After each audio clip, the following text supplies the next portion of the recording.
Vamos abrir o texto sagrado, queridos. Gênesis, capítulo de número 41.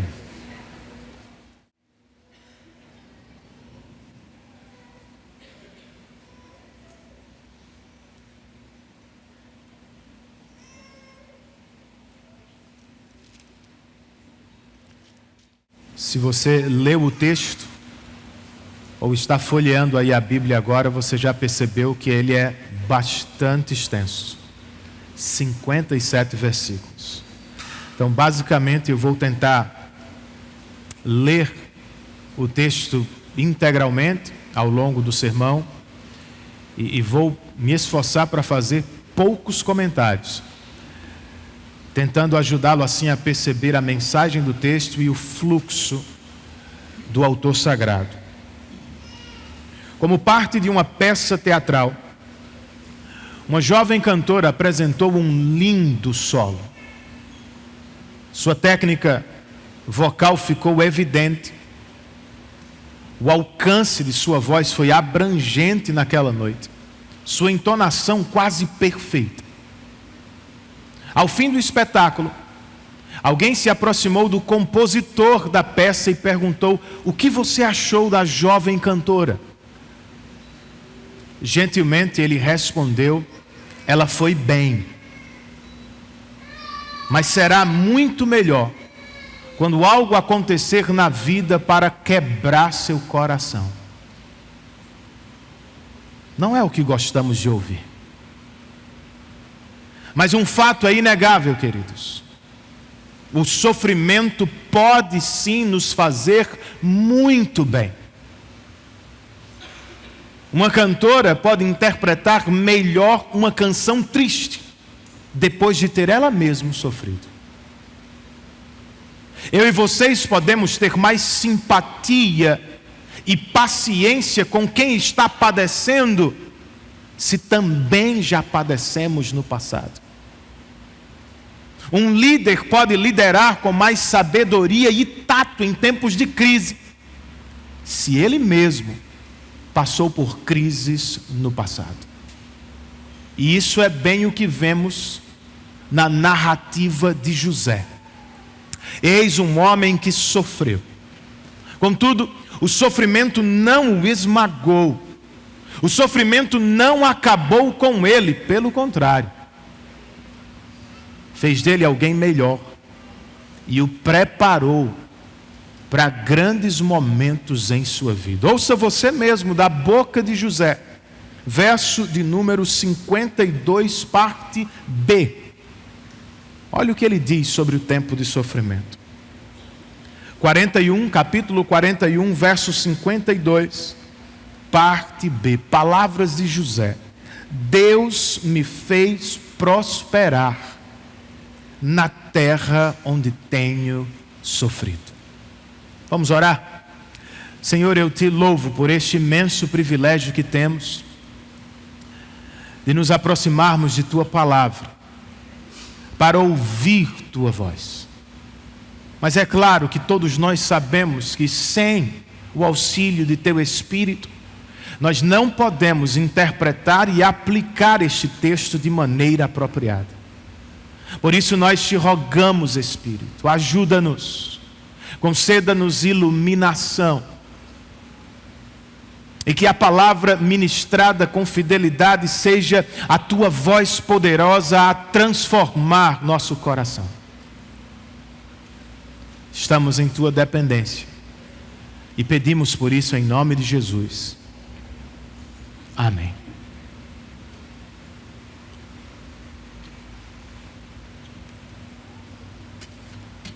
José, como todo homem em alguma medida, foi feito para liderar, gente. Só que ninguém nasce liderando. Antes de liderar o povo de Deus no Egito, você já me ouviu dizer isso antes. Ele mesmo tem que viver e sofrer no Egito. É o que temos visto até agora. Ainda assim, desde o início de sua narrativa, José está o tempo todo liderando. Vocês perceberam isso? No sonho que ele teve no capítulo 37, ele já se apresenta ou se percebe como líder de sua casa. Quando chega à casa de Potifar, imediatamente ele é colocado em posição de liderança. Quando desce à prisão da guarda do capitão, outra vez, nós o vemos liderando aquele ambiente. Agora, depois de tudo o que viveu, José está pronto para liderar na presença somente do faraó do Egito, o homem mais poderoso daquela nação. Porém, como veremos em breve, José não se vendeu ao faraó, nem se deixou vencer pela pressão do Egito. Não. José serviu e venceu o Egito na dependência do Deus de Israel. E essa é a grande mensagem de Moisés para os primeiros leitores deste texto, os escravos e peregrinos hebreus. Esta também é a mensagem do Espírito para todos os santos de todas as épocas. Marque bem isso. Deus não apenas pode vencer o faraó e nos tirar da terra da escravidão. Ele pode e faz mais. Deus pode nos tornar frutíferos na terra do nosso sofrimento. A pergunta é: como acontece isso, pastor? Algumas respostas nos são oferecidas neste capítulo. A primeira delas: Deus se lembra de seu povo na terra do sofrimento. Vamos ler para começar do verso 1 ao verso de número 8. Moisés escreve: ao final de 2 anos, o faraó teve um sonho. Ele estava em pé junto ao rio Nilo, quando saíram do rio 7 vacas belas e gordas que começaram a pastar entre os juncos. Depois saíram do rio mais 7 vacas, feias e magras, que foram para junto das outras à beira do Nilo. Então as vacas feias e magras comeram as 7 vacas belas e gordas. Nisso o faraó acordou. Tornou a adormecer e teve outro sonho. 7 espigas de trigo, graúdas e boas, cresciam no mesmo pé. Depois brotaram outras 7 espigas, mirradas e ressequidas pelo vento leste. As espigas mirradas engoliram as 7 espigas graúdas e cheias. Então o faraó acordou. Era um sonho. Pela manhã, perturbado, mandou chamar todos os magos e sábios do Egito e lhes contou os sonhos, mas ninguém foi capaz de interpretá-los.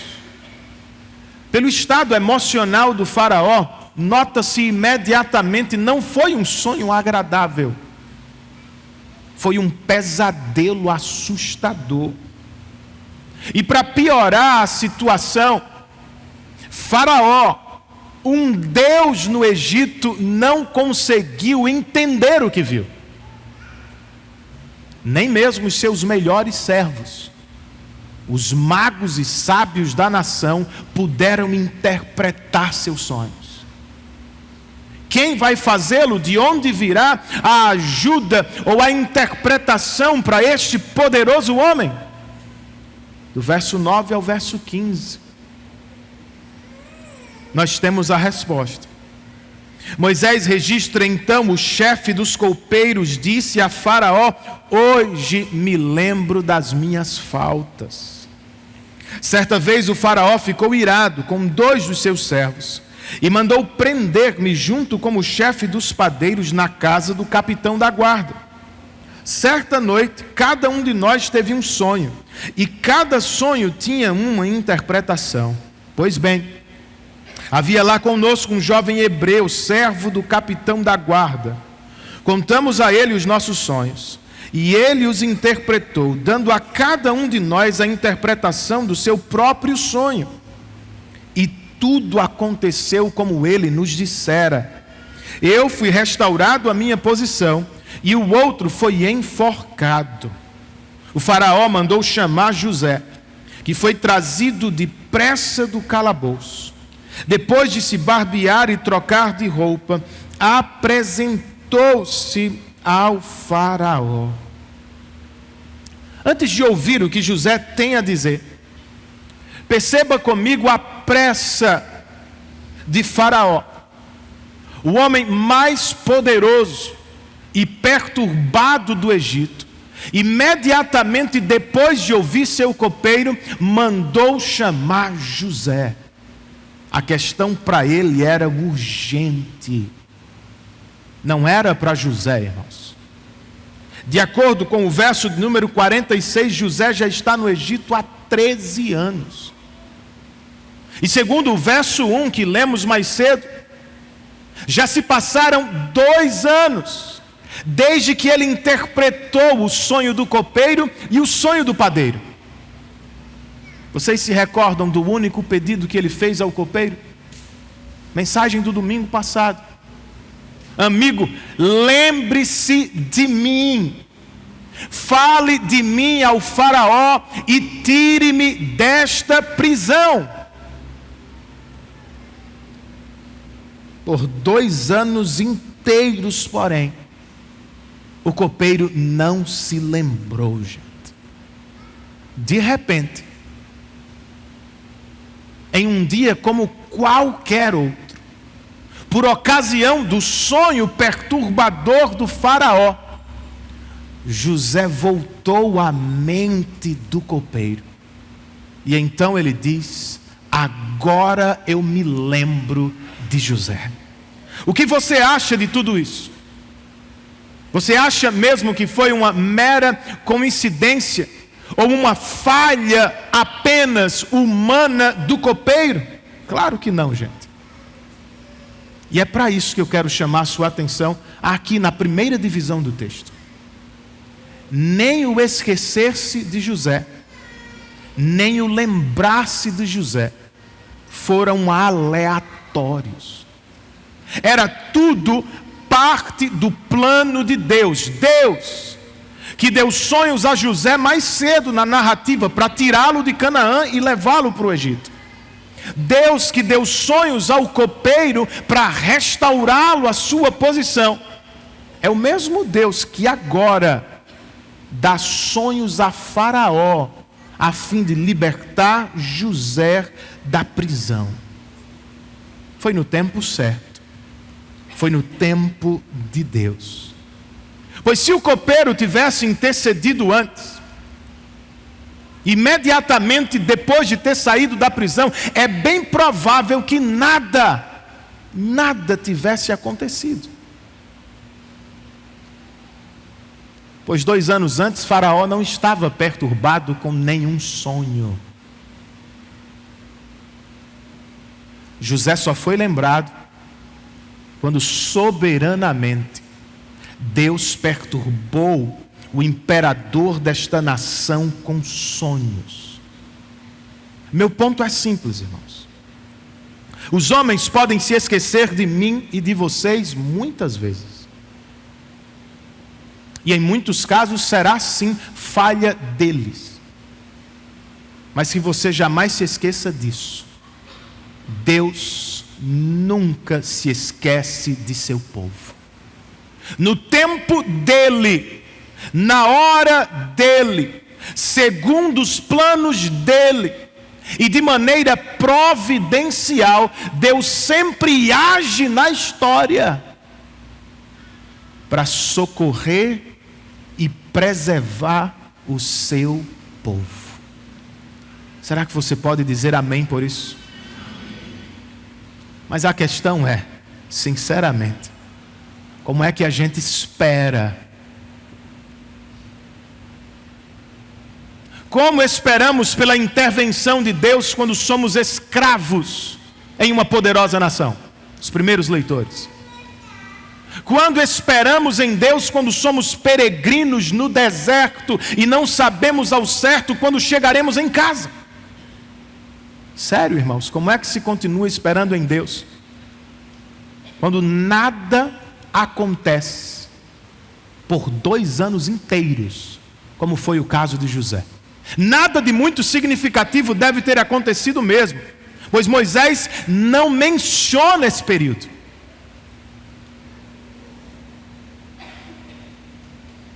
Algumas sugestões, enquanto espera por Deus: exerça confiança nele. Nosso Deus não mudou, amigos. O Senhor se lembrou de José na prisão e por isso deu sonhos a Faraó. O Senhor se lembrou de seu povo no Egito e por isso disse a Moisés no Êxodo: eu desci para livrá-los. O Senhor Jesus prometeu àquele ladrão da cruz: eu vou me lembrar de você. Hoje mesmo você estará comigo no paraíso. Você acha que o Senhor mudou? Nosso Deus jamais esquecerá de mim e de você. No tempo certo, segundo os planos dele, para a glória dele, ele vai agir para nos socorrer no meio do sofrimento. E perceba isso, nada tem a ver com o mérito de José. José foi excelente na casa de Potifar, não foi?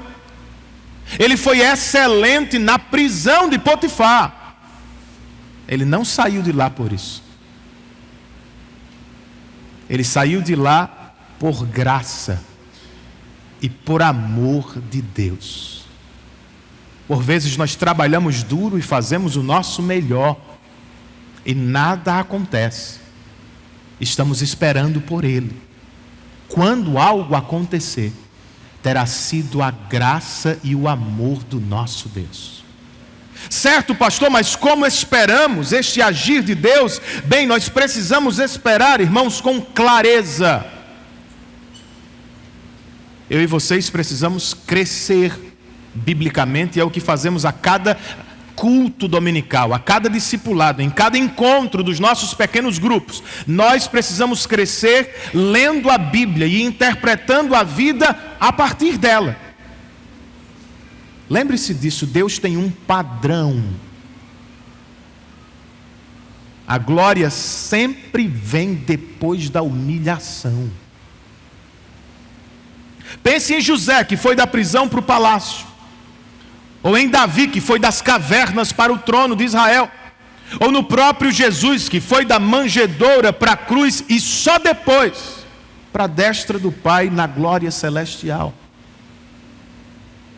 A história de José, queridos, não é um fim em si mesma.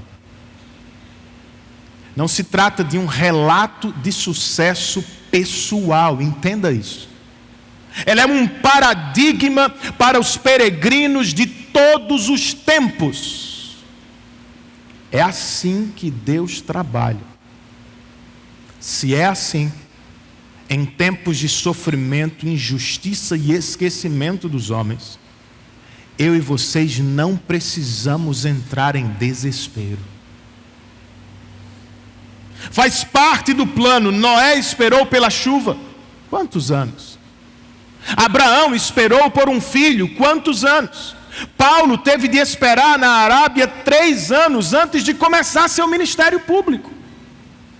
Todos nós temos que esperar. Mas enquanto fazemos, lembremos disso. Deus está sempre, mesmo que não vejamos, está sempre trabalhando por nós e em nós. Como disse o Dr. Sinclair Ferguson, o Senhor não quer apenas revelar sua vontade a nós. Ele quer fazer. Mas em todo o tempo, e por exemplo, enquanto esperamos, o Senhor também quer operar sua vontade em nós. Então aguente firme e entenda a maneira de Deus trabalhar. Terceira sugestão, nós precisamos esperar pelo agir de Deus com devoção a Deus. O apóstolo Pedro, muito depois de José, escreveu: portanto, humilhem-se debaixo da poderosa mão de Deus, para que Ele os exalte no tempo certo. Lancem sobre Ele toda a sua ansiedade, porque Ele tem cuidado de vocês. Vocês viram o padrão aqui? A humilhação vem antes da exaltação. Sim, mas você viu diante de quem nós devemos esperar? Curvem-se, humilhem-se debaixo da poderosa mão de Deus e lancem sobre Ele toda a ansiedade, porque em todo o tempo Ele tem cuidado de vocês. Você conhece alguém melhor do que Ele? Poderia me apresentar alguém mais amável, mais bondoso, mais atencioso, mais carinhoso? Então, por mais que esteja esperando e sofrendo, amigo, que o seu sofrimento não o leve para longe de Deus, vai tornar a situação ainda pior. Que o seu sofrimento o traga para bem pertinho dele. Se prostre diante dele, coloque-se sob as asas dele e desfrute intimamente do cuidado e do carinho do Pai Celestial. Em uma das muitas conversas de mãe para filha do romance Mulherzinhas, e se você é pai e mãe, você precisa ler esse livro. A senhora Marsh diz a Joe, uma de suas filhas: minha filha, os problemas e tentações de sua vida estão apenas começando e podem ser muitos. Ela é uma adolescente. Mas você pode superar e sobreviver a todos, se aprender a sentir a força e a ternura do Pai Celestial. Quanto mais o amar e nele confiar, mais perto dele você se sentirá e menos vai depender do poder deste mundo. O seu amor e cuidado nunca se cansam ou mudam. Nunca podem ser tirados de você, mas podem se tornar uma fonte perene de paz, felicidade e força. Acredite nisso, minha filha, e busque a Deus com todas as suas preocupações, esperanças, pecados e tristezas, tão livre e confiante como você fez agora com sua mãe. Façamos o mesmo, queridos. Nós temos um Deus que é Pai nosso, que sempre se lembra de nós e que está o tempo todo disposto a ouvir o nosso clamor. Bem, como é que Ele nos torna frutíferos na terra do sofrimento? Primeiro, Ele se lembra de nós. Segunda resposta: Deus nos torna úteis na terra do sofrimento. Versos 15 e 16.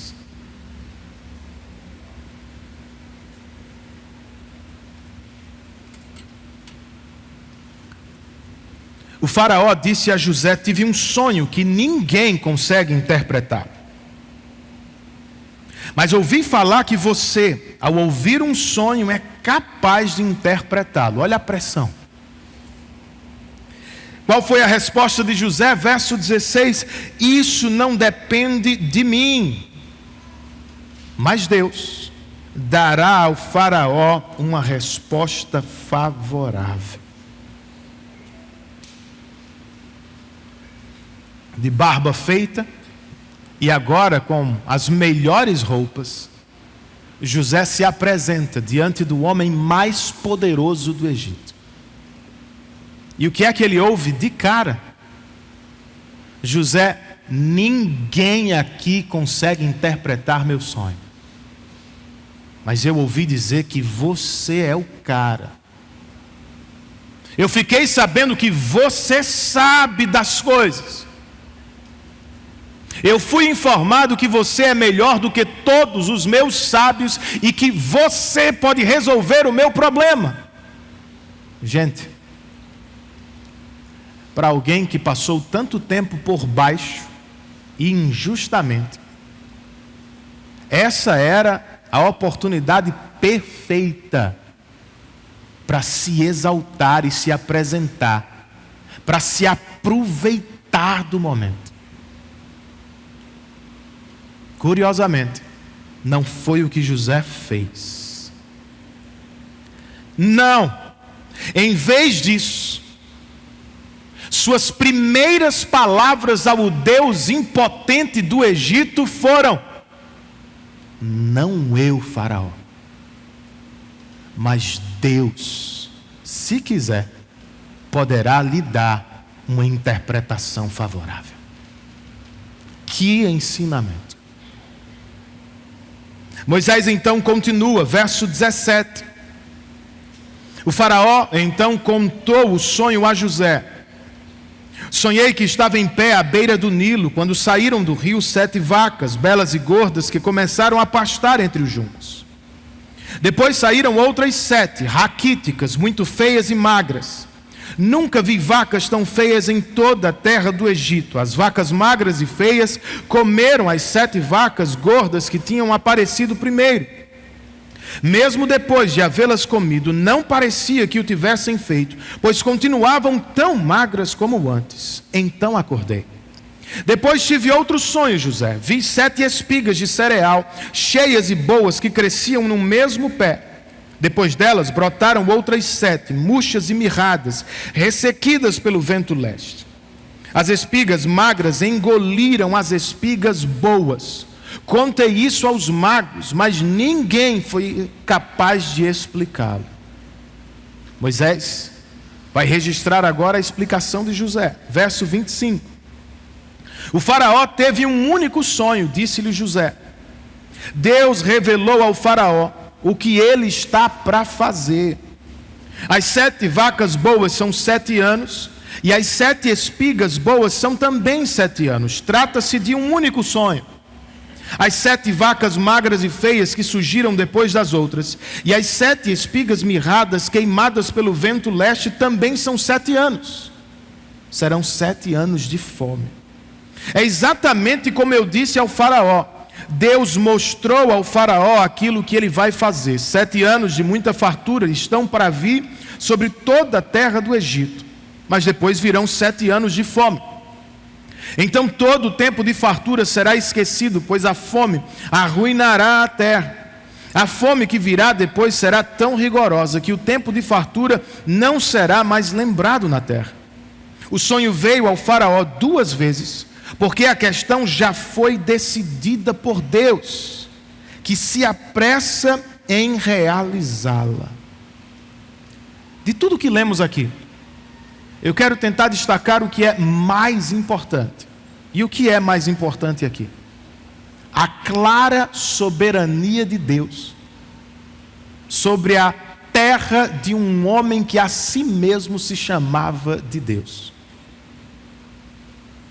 E uma segunda mensagem muito importante aqui vem da coragem de José, um escravo no Egito que até outra hora, poucas horas atrás, estava na prisão.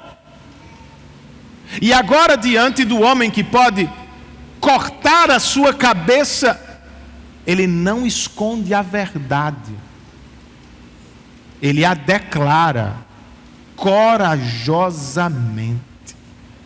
A interpretação do sonho foi clara para José. 7 anos de fartura seguidos de 7 anos de fome, certo, gente? Mas quem deu sonhos a Faraó? Segundo José, Deus. Quem trará 7 anos de fartura e depois 7 anos de fome sobre o Egito? Deus. Por 3 vezes. Na primeira aparição diante do faraó, por 3 vezes, José fez questão de mencionar o Deus de Israel e de apontar para ele como o soberano sobre tudo. Mais cedo ele rejeitou a glória quando disse: não eu, mas Deus vai te dar um conselho, faraó. Agora, corajosamente, ele diz: faraó, não a você, mas somente ao Deus de Israel seja toda a glória e todo o louvor. E ele faz mais, gente. sem saber qual seria a resposta do faraó, ele louva o Deus de Israel e ele aconselha o fraco Deus do Egito. Verso 33 ao verso 36. O que é que faraó deve fazer? Procure agora o faraó, um homem criterioso e sábio, e ponham no comando da terra do Egito. O faraó também deve estabelecer supervisores para recolher 1/5 da colheita do Egito durante os 7 anos de fartura. Eles deverão recolher o que puderem nos anos bons que virão e fazer estoques de trigo que, sob o controle do faraó, serão armazenados nas cidades. Esse estoque servirá de reserva para os 7 anos de fome que virão sobre o Egito, para que a terra não seja arrasada pela fome. Pela leitura, me parece que ele nem esperou que Faraó lhe pedisse uma opinião. Ele foi da interpretação para o conselho num único fôlego. Faraó, essa é a interpretação e eis o que você tem que fazer. E sim, eu sei. É aqui que muitos gurus do mundo dos negócios vão dizer: nós precisamos aprender com José a enriquecer. Eu não duvido que podemos aprender com José sobre sabedoria prática, inclusive para os negócios. Mas sinceramente, irmãos, não é a coisa mais importante que podemos ver e aprender com este servo de Deus. A coisa mais importante que José nos ensina não é sobre dinheiro, é sobre Deus. Por exemplo, ele não confia na própria sabedoria. Ele depende da revelação de Deus. E depois, ele não tem medo do homem mais poderoso da terra. Ele só teme ao Senhor soberano do universo. Então a questão é: nós vamos mesmo aprender com José? Aprendamos, portanto, as coisas certas, de modo específico. O que é que salta aqui que pode ser instrutivo para mim e para você? Vamos aprender, gente, a dar a glória à pessoa certa. Quando elogiado, ele apontou para Deus. E quando teve a oportunidade de aconselhar o faraó, ele não se apresentou como a solução. Viram isso? Em todo tempo, em cada parte de sua fala, Deus é o personagem mais importante. Será que é como vivemos? Ou será que, diferentemente de José, nós aproveitamos toda e qualquer oportunidade que temos para nos apresentar como bons, fortes e sábios? Por que funcionamos assim? Você já parou para pensar? Por que é que você está o tempo todo falando do que fez, do que faz, do que sabe, do que já conquistou na vida? Talvez você ande desconfiando de Deus. Seu pensamento é: se eu não fizer uma bela apresentação de mim mesmo, se eu não falar do que sei, das minhas virtudes, do meu histórico, do meu currículo, ninguém vai me chamar. Se eu não cavar as minhas oportunidades, eu não vou chegar onde quero. Será que não vai? Nós também falamos muito do que fazemos, ou do que sabemos, porque na maioria das vezes nós estamos performando, desempenhando para as pessoas, e não para Deus. Nosso valor vem do que as pessoas pensam de nós. Nossa satisfação e alegria dependem muito se somos queridos ou não pelas pessoas. Está certo? Claro que não. Eis porque ficamos tão tristes quando superiores no trabalho ou filhos em casa não percebem, não notam, nem agradecem-nos pelo que fazemos. Você gostaria de se ver livre desta tristeza, meu irmão? Você quer depender menos da aprovação dos outros, minha irmã? Quer desfrutar de verdadeira felicidade independentemente das circunstâncias à sua volta? Vamos aprender um pouquinho com este exemplo de José. Tire os olhos de si mesmo e fite-os mais. Fite-os sempre no seu Deus. Não é a apresentação que faz de si mesmo que vai levá-lo a lugares altos. É Deus que no tempo dele e na glória dele vai conduzir-nos àquilo que ele tem preparado para cada um de nós. Então paremos de nos preocupar demasiadamente com a opinião e com o reconhecimento dos outros. Se o chefe não perceber, se o filho não lhe agradecer, saiba disso, irmão. Deus continua vendo perfeitamente tudo o que nós fazemos. E em última análise, nós não deveríamos trabalhar para ninguém. Em primeiro lugar, nós deveríamos trabalhar e servir àquele que nos dotou de dons e talentos. O que mais importa é que estejamos diante dele, trabalhando, como diz Paulo, como para o Senhor. Nossa alegria tem que vir disso, irmãos.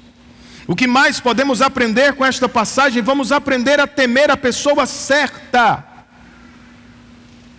De novo, gente, José falou corajosamente diante do homem mais poderoso da terra. Como assim?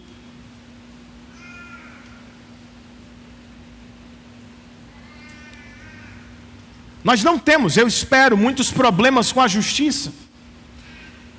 Mas as poucas vezes que temos que comparecer diante de alguém chamado de juiz, nós trememos na base, está tudo ok, tudo certo, mas é estranho.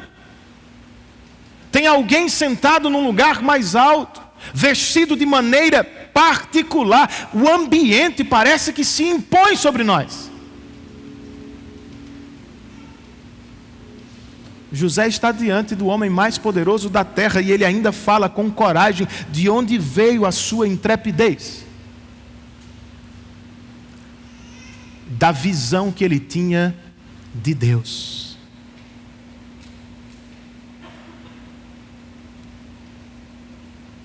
O Deus de José não é o governador do Egito. O Deus de José é o Criador dos céus e da terra. Para José não é Deus que precisa da ajuda de Faraó, está claro.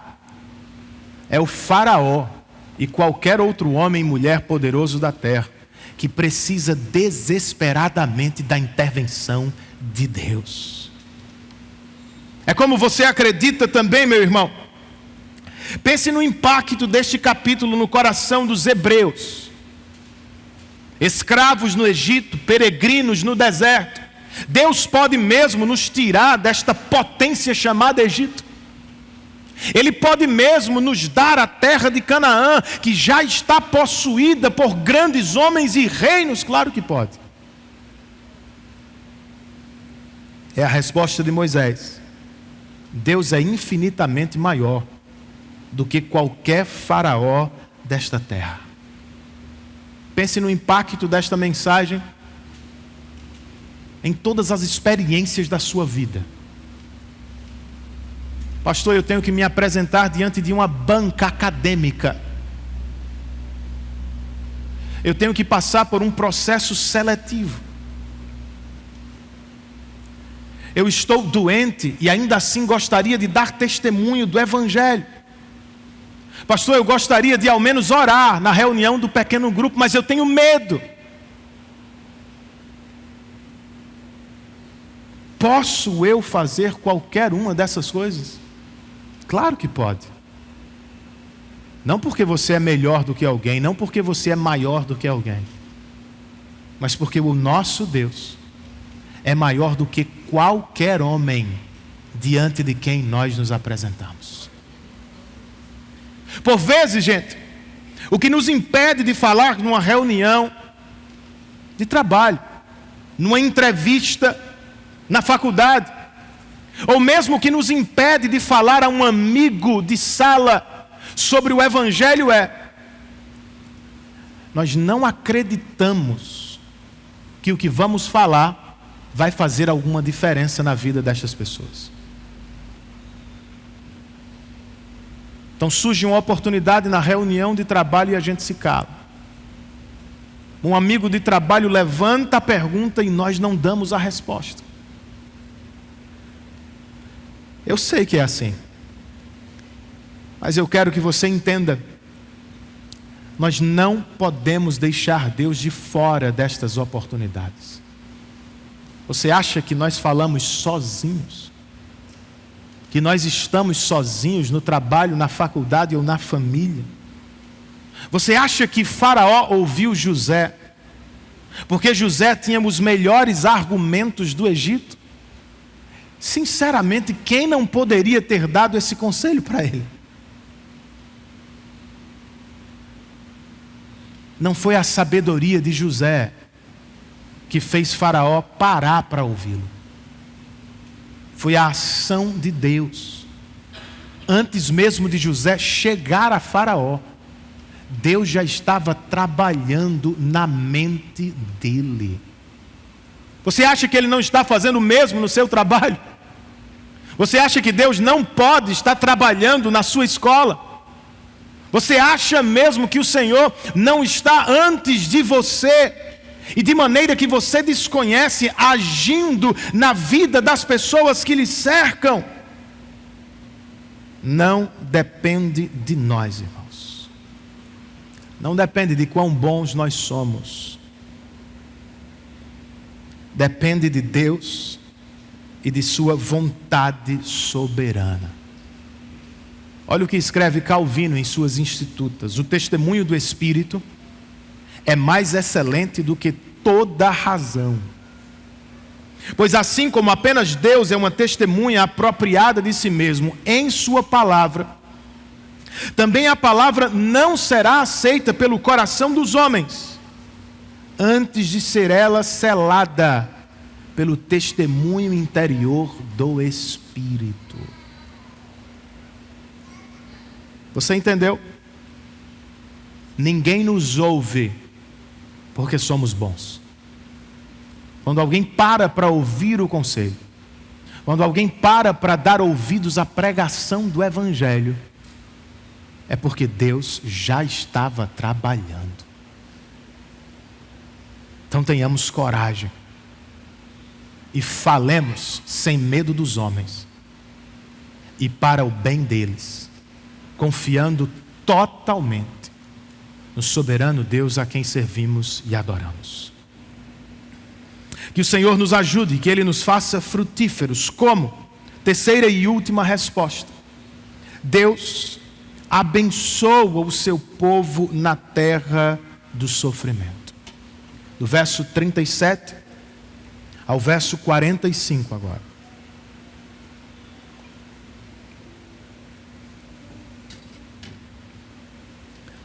O plano pareceu bom ao Faraó e a todos os seus conselheiros. Por isso o Faraó lhes perguntou: será que vamos achar alguém como este homem, em quem está o Espírito Divino? Disse, pois, o Faraó a José: uma vez que Deus lhe revelou todas essas coisas, não há ninguém tão criterioso e sábio como você. Você terá o comando de meu palácio e todo o meu povo se sujeitará às suas ordens. Somente em relação ao trono serei maior que você. E o Faraó prosseguiu: entrego a você agora o comando de toda a terra do Egito. Em seguida, o Faraó tirou do dedo o seu anel selo e o colocou no dedo de José. Mandou-o vestir linho fino e colocou uma corrente de ouro em seu pescoço. Também o fez subir em sua segunda carruagem real e à frente os arautos iam gritando: abram caminho. Assim José foi posto no comando de toda a terra do Egito. Disse ainda o faraó a José: eu sou o faraó, mas sem a sua palavra ninguém poderá levantar a mão nem um pé em todo o Egito. O faraó deu a José o nome de Zafenate-Paneia, e lhe deu por mulher Asenate, filha de Potífera, sacerdote de On. Depois, José foi inspecionar toda a terra do Egito. Eis o que dá origem a filmes, livros, romances, novelas, quando se fala de José. Aqui nós temos uma virada hollywoodiana na vida dele. O homem mais poderoso do mundo olha para ele e diz: José, ninguém é mais sábio do que você. Você é tão bom e tão sábio que eu tenho a impressão que os próprios deuses habitam em você. Imediatamente depois disso, uma série de mudanças acontece. As roupas da prisão dão lugar ao linho e ao ouro. Viram isso? A solidão dos últimos anos é substituída por uma esposa. E a humilhação das falsas acusações é de repente suplantada pela aclamação pública. O que significa que o sonho que ele teve lá atrás, quando ainda tinha 17 anos, está começando a ser cumprido. Que bênção, vocês não acham, irmãos? É sim. Mas não deixe de perceber o perigo do mundo que se chama Egito. José aqui é tão escravo do Egito quanto era quando seus irmãos o venderam aos midianitas. Nada mudou, ele ainda está numa terra estrangeira, ele ainda serve a um Deus estrangeiro.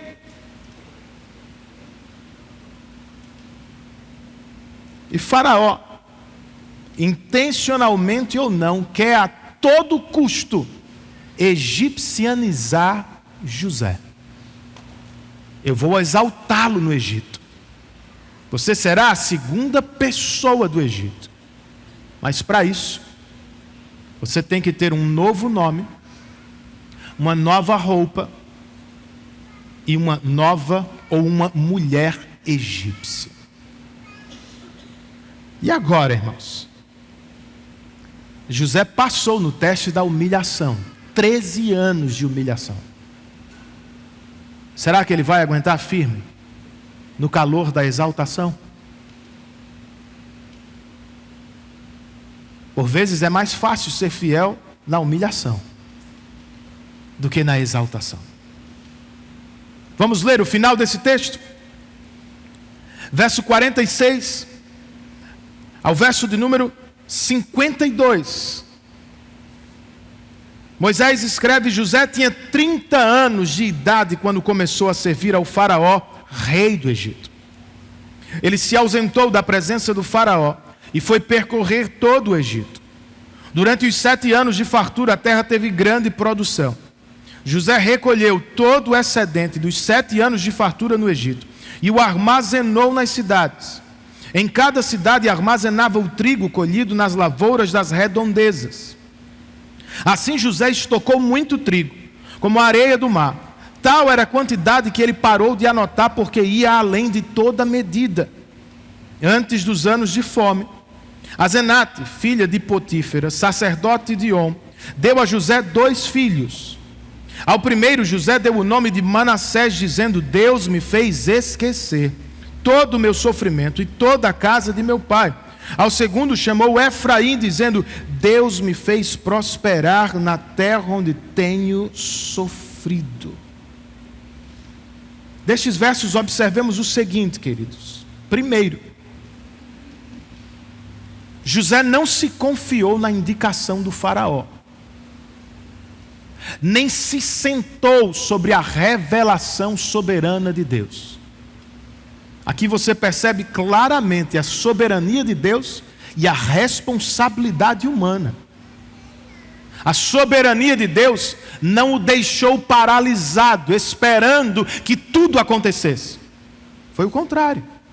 Precisamente porque Deus era soberano sobre a história e sobre o Egito, e tinha dado a José a revelação do que estava para fazer, precisamente por isso, José se colocou imediatamente a cumprir o que lhe cabia: trabalhar. Ele trabalhou arduamente e visitou todo o território do Egito e viu o Senhor cumprindo a sua palavra. E por isso, seu trabalho foi muitíssimo abençoado. Para além de seu trabalho, sua família floresceu neste lugar. E sobre os filhos de José, eu quero que vocês percebam duas coisas. Primeiro, os nomes deles são hebraicos e não egípcios. Às vezes a gente lê e nem dá atenção a esses detalhes, mas ele é super importante. Sabe por quê? Ele significa que Faraó perdeu, irmãos. Que o Egito não foi capaz de egipcianizar José. Forçadamente, porque era um escravo em terra estrangeira, ele aceitou uma nova roupa, ele aceitou um novo nome, e ele aceitou até mesmo uma mulher estrangeira. Tudo foi imposição. Na primeira vez que ele tem a liberdade para escolher, ele escolhe dar nomes aos filhos, nomes hebraicos. Eu não sou daqui. Eu sou de Israel. Segundo, vejam como José lidou com o seu passado. Isso é super importante. Por todo o tempo, por toda a narrativa, nós não o vemos falar sobre isso. Mas é claro que ele sentiu. Mas o que sentia? E como foi que lidou com o que fizeram seus irmãos? Como é que José tratou o seu passado? Aqui, pela primeira vez, Moisés dá a ele esse espaço para falar como é que ele lidou com o que fizeram contra ele. Nos nomes de seus filhos, Manassés quer dizer: Deus me fez esquecer todo o meu sofrimento e a casa de meu pai. Como é que alguém podia esquecer a casa de seu pai, dando ao filho um nome da casa de seu pai? Entende? Ele não está dizendo que Deus o fez esquecer o que seus irmãos fizeram. Ninguém consegue fazer isso. Ou que ele não conseguia mais voltar nos relatos passados e acessar o que fizeram seus irmãos. Não. Tampouco ele está dizendo que agora ele não se importa mais com a sua família, ele não tem mais uma família em Canaã. Não é isso, gente. Os estudiosos vão dizer que com Manassés, o que José está dizendo é: Deus me curou do meu passado. Como foi que ele fez? Efraim, que significa: Deus me fez prosperar na terra do meu sofrimento. Notem isso. Qual é a terra do sofrimento de José? Não é Canaã, de onde ele partiu como escravo. A terra do sofrimento de José é o Egito. E o que ele está dizendo é: Deus me curou, não me tirando do sofrimento. Deus me curou e me fez florescer dentro do sofrimento e da aflição. Eis o poder do nosso Deus, gente. E qual foi o resultado deste período de bênção na vida dele? Ou melhor, por que foi mesmo que Deus abençoou José? Versos 53 ao 57, e a gente se aproxima do fim. Assim chegaram ao fim os 7 anos de fartura no Egito. E começaram os 7 anos de fome, como José tinha predito. Houve fome em todas as terras, mas em todo o Egito havia alimento. Quando todo o Egito começou a sofrer com a fome, o povo clamou ao faraó por comida, e este respondeu a todos os egípcios: dirijam-se a José e façam o que ele disser. Quando a fome já se havia espalhado por toda a terra, José mandou abrir os locais de armazenamento e começou a vender trigo aos egípcios, pois a fome se agravava em todo o Egito. E toda a terra, ou melhor, e de toda a terra vinha gente ao Egito para comprar trigo de José, porquanto a fome se agravava em toda parte. Você já pegou a resposta? Lembre-se disso. Nós não estamos assistindo a um filme de Hollywood de superação. Nem eu estou aqui pregando um sermão moralista que ensina que Deus abençoa somente aqueles que tiram 10 na prova. Essa história, irmãos, é palavra de Deus. Então tenha isso em mente. Ela é muito mais sobre Deus e bem pouco sobre José. Sim, José foi extremamente abençoado. Mas isso não se deu porque ele era um homem virtuoso necessariamente. Então por que foi, pastor? A resposta você viu aí, o último verso do capítulo. E de toda a terra vinha gente ao Egito para comprar trigo de José. Quem é que você acha que vai aparecer no próximo capítulo? Os irmãos de José, representantes do povo da aliança com Yahvé. Então o resumo da ópera é: José foi humilhado e agora José é exaltado, a fim de que o povo de Deus seja preservado e desenvolvido. É sempre assim, irmãos, que acontece. Nossa história é sempre parte de uma história maior. Nunca é apenas sobre nós. O que Deus faz conosco sempre diz respeito a mais alguém, a algo mais na história dele. Se é como você crê também, a minha pergunta para todos nós nesta manhã é: por que então nossos celeiros estão fechados? Para a nossa igreja local, para os irmãos com quem congregamos e para a missão que o Senhor nos deu. Vejam vocês, quando a crise chegou, José abriu os celeiros a fim de que pessoas no Egito e em outras terras não morressem de fome. Por vezes nós fazemos o contrário, gente. Nós não queremos dividir o que temos. Nós não queremos repartir o que sabemos. Mas sabe o que vai acontecer? Se você continuar vivendo assim, de duas uma: ou os grãos vão apodrecer, você vai perdê-los de todo jeito, ou se insistir em reter, eles vão acabar apodrecendo a você.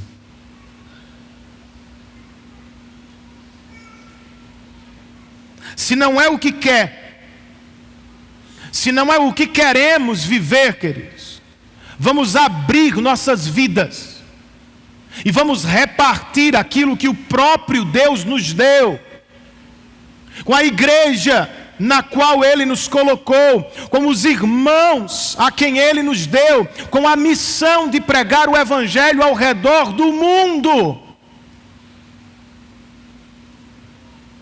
Sabe o que nos impede, às vezes, de repartir o que temos? Pelo avanço do Evangelho aqui e em outros lugares? O encantamento ou a influência deste mundo em que vivemos. Essa é uma mensagem, crente, que se repete o tempo todo na Escritura. Tenham cuidado com o mundo. A experiência de José no Egito e a experiência de Daniel na Babilônia, por exemplo, não são particulares. Elas são modelos. Elas falam do que qualquer verdadeiro crente vive em uma sociedade pagã e incrédula. O que Faraó fez aqui com José, os homens deste mundo estão fazendo o tempo todo comigo e com você. Eles vão tentar nos vestir, vão tentar nos comprar, vão tentar nos dobrar, vão fazer de tudo para nos afastar do Senhor. É assim mesmo.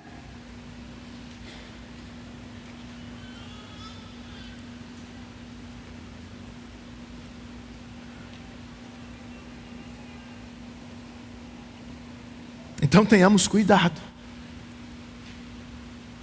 Nós podemos até usar as mesmas roupas, e podemos e devemos frequentar os mesmos lugares em muitas circunstâncias. Mas que jamais nos esqueçamos disso. Nós não somos mais do Egito. Nós somos de Israel. Que o mundo toque o que é externo. Que ele toque as nossas roupas. Que ele toque até os nossos nomes terrenos. Mas que o mundo, seus valores, princípios, falsos deuses, jamais toque o que é interior. Nossa identidade.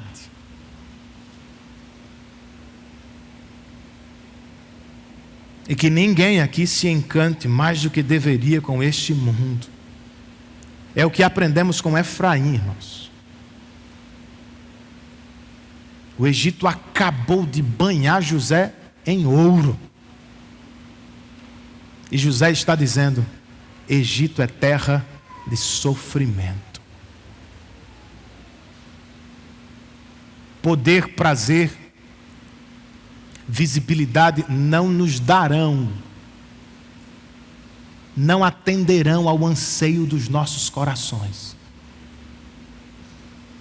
Porque, como disse o autor aos Hebreus, nós aguardamos a verdadeira cidade, arquitetada e edificada por Deus.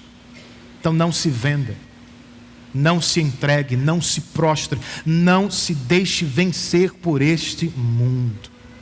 É o que aprendemos com Efraim, mas e com Manassés? Nós podemos aprender a lidar com o passado. Nós somos pessoas de muitas desculpas e justificativas, não somos? Você explode em casa e diz: eu herdei do meu pai. Você faz alguma coisa e diz: eu herdei da minha mãe. Não, eu sou assim porque nasci em determinada região do país. Não, eu vivo assim. Você tem que entender pelo que eu vivi no passado. Irmão, eu não estou dizendo que o passado não tem algum poder sobre o nosso presente. Eu não estou dizendo que o que vivemos agora não tenha nascido no passado. Mas a questão para a qual eu quero chamar a sua atenção é: se as coisas que cometemos no presente são pecados, até quando você vai continuar pecando contra o seu Deus sob a justificativa do que você viveu no passado? Percebem isso? Eu compreendo o sofrimento de alguém que foi abusado. Eu posso chorar com alguém que foi negligenciado. Eu já vi inúmeras pessoas sofrendo porque foram traídas. Eu sei disso. Dói. Experiências assim são marcantes. Mas a questão toda é, por mais difícil que tenha sido o seu passado, ele não precisa definir quem você é. O passado do nosso Deus, ou melhor, o que Deus fez por nós no passado é muito maior do que qualquer pessoa tenha feito contra nós. O sangue de Jesus Cristo é suficiente.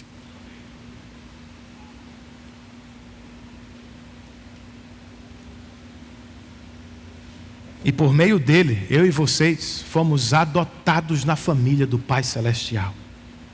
Então não se deixe paralisar no presente por causa de Rúben, ou de Judá, que fez aquela terrível proposta para vender José. Você também tem Manassés. Deus pode me curar de tudo que eu já vivi. Essa é a chave. Traga Deus para a equação. Ele sabe do que aconteceu. Ele viu o que lhe fizeram. E o mais importante, Ele pode nos curar e nos fazer florescer, ainda que estejamos na terra do sofrimento. E é assim mesmo que por vezes Ele faz. No meio do problema, no calor da situação, Ele nos abençoa, a fim de que sua graça seja ainda mais visível e poderosa aos nossos olhos. Quer um exemplo disso? Para terminar, como José, gente, Jesus também foi enviado a uma terra de sofrimento. Como José, e de maneira injusta, Jesus também foi acusado e preso. E como José, o Filho de Deus que jamais pecou, tornou-se frutífero na terra de sua aflição, na cruz do Calvário. Ele se entregou na cruz por nós, cobrindo os nossos pecados e nos dando salvação e perdão diante de Deus. Você crê nisso?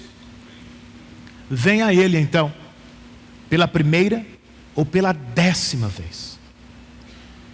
Ele tem pão para alimentar a sua fome. Ele tem água para matar a sede do seu coração. E nisso ele é bem diferente de José. Ele não vende isso. Ele livremente dá a todos aqueles que querem receber. Você quer? Venha a Cristo.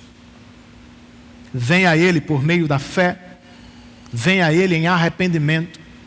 E entenda que tudo vai fazer sentido. Tudo. Até mesmo o sofrimento da sua vida vai ter significado agora. Outra vez, ninguém é obrigado a gostar de sofrer, gente. Mas se estamos em Cristo, se entendemos a Deus e a sua providência, nós podemos crer e descansar. Até o sofrimento pode nos trazer muito bem. Outra vez, alguém pode interpretar melhor uma canção triste depois de ter sofrido. Nós podemos servir melhor uns aos outros depois de sofrer. Nós certamente, enquanto sofremos e depois de sofrer, deveríamos esperar mais por aquele grande dia, quando o próprio Deus, no novo céu e na nova terra, vai enxugar dos nossos olhos toda lágrima. Por melhor que seja tudo o que vivemos, ou quase tudo o que vivemos, tudo isso é Egito. Em breve nós veremos com os nossos olhos a cidade santa, a Jerusalém celestial. E para sempre, neste novo céu e nova terra, viveremos em alegria e comunhão com o nosso Deus. Curve a sua cabeça, feche os seus olhos e fale com o Senhor em oração por alguns minutos.